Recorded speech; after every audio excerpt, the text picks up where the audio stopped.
Salut à vous, aujourd'hui on est lundi 15 mars. Bravo Roxane. Je voulais savoir si elle suivait. Donc hier c'était dimanche, on s'est fait un petit break, donc on n'a pas fait de chronique vidéo. Aujourd'hui c'est l'anniversaire de monsieur Dee Snider, mais comme on a parlé un peu déjà de Twisted, on va parler d'autre chose. Aujourd'hui c'est l'anniversaire aussi de Bret Michael, chanteur de Poison, mais j'ai pas de t-shirt de Poison. Bon, Roxane elle a des disques, voilà. Et donc on va pas parler de ça.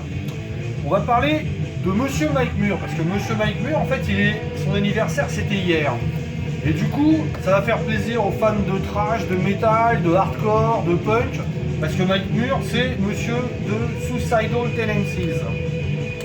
Donc, derrière, on n'écoute pas Suicidal Tendencies, on écoute un autre projet qu'il a fait, j'en parlerai plus tard. Donc Suicidal Tendencies, ça s'est formé en 80 à Venice, en Californie.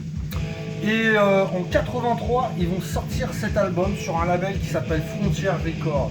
Et là, ça va tout déménager, ils vont exploser, ils vont cartonner dans le milieu underground parce qu'ils sont sur un petit label. Ce qui fait qu'après, ils vont être signés sur une major.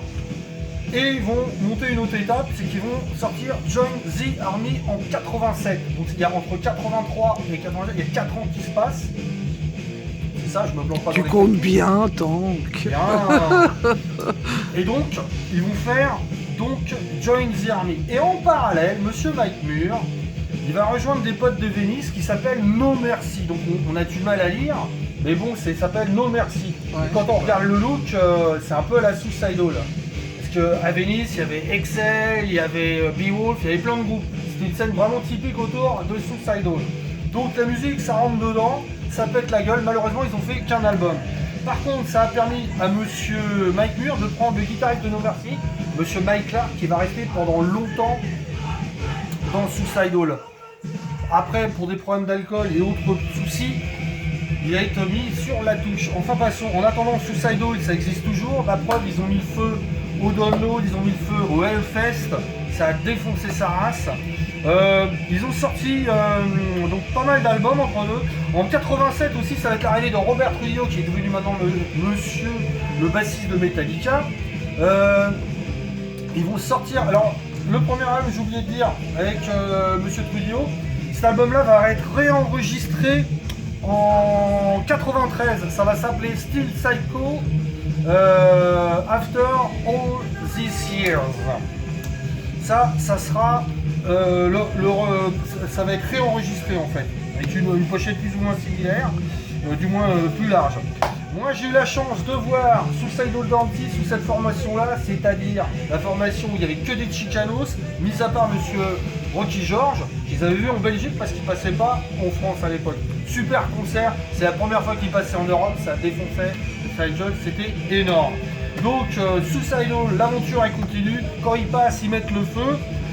Dernier album sorti, on va revenir un petit peu historique. Dernier album World Gone Mad, sorti en 2016, et ensuite ils vont ressortir un album qui s'appelle Still Psycho, mais maintenant Punk After All These Years. Et il va y avoir un mini-album qui va être tiré de l'autre album, ça s'appelle Get Your Right On, avec plusieurs versions. Plutôt, excusez-moi, Get Your Fight On. Désolé. Donc voilà, en plus maintenant il y a monsieur Dave Lombardo de Slayer dans Suicidal, donc il y a encore du turbo en plus. Espérons qu'il revienne vite, qu'il nous réveille un petit peu. En tout cas, Suicidal, c'était vraiment le groupe. J'ai souvent parlé de crossover, mais c'est vraiment le groupe qui a vraiment accroché le plus de métalleux. Ça faisait plaisir aux hardcoreux, aux punk et aux métalleux, aux trashers. Enfin, sur ce, rejetez une oreille. Ah, j'ai oublié de vous dire, monsieur Mike Muir, il a joué dans plein de groupes. Il a joué dans No Mercy qu'on entend derrière, donc, mais il a joué dans Psycho Myco, il a joué dans Infectious Groove, d'ailleurs avec monsieur Robert Trujillo à une époque, qui était assez fusion. Il a joué aussi dans un groupe qui s'appelait Los Psycho. Voilà. En attendant, grand monsieur, donc c'était son anniversaire hier. Je souhaite un anniversaire à Dee Snider et à monsieur Bret Michael. Voilà. Sur ce, bonne fin de journée, bon début de semaine. Ciao.